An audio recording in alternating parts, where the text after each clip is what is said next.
the population has grown, Yeah. whereas the Han population, not so much, Stabilized.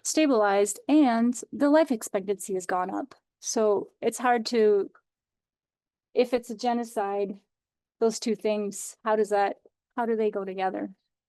It may not be genocide now, as somebody pointed out in 2021.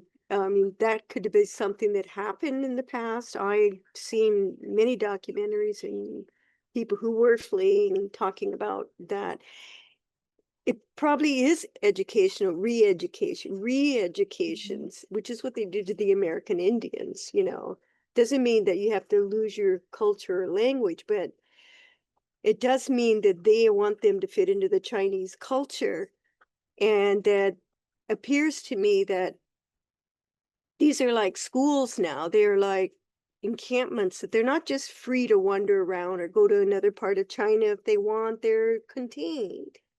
And anytime I think that somebody who speaks really good English is a good model and front person for the culture. I'm suspicious.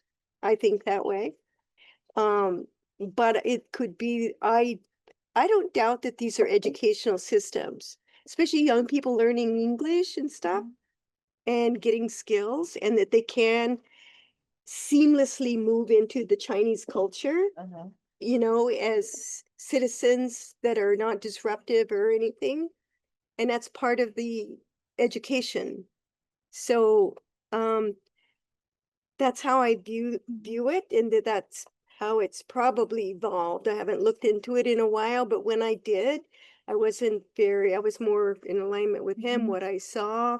And it wasn't from Powell, it was from Global Insight and stuff, and from many different sources, visual documenting. So I'm not saying it's that way, and I don't think it's genocide right now. I think the integration system has been successful.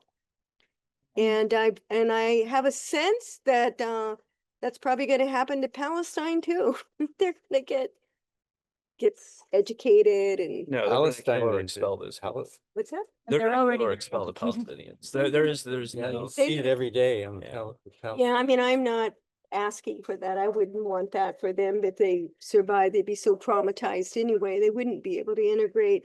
But I see that as genocide. And I don't understand why America has so much power. All the Democrats and Republicans providing weapons over there and turning a blind eye. There's no innocent people here in this country, as far as our government goes, that have been in charge. It's been our tax dollars doing this. And it saddens me where they're trying to take it, besides building casinos and a big ocean front, you know.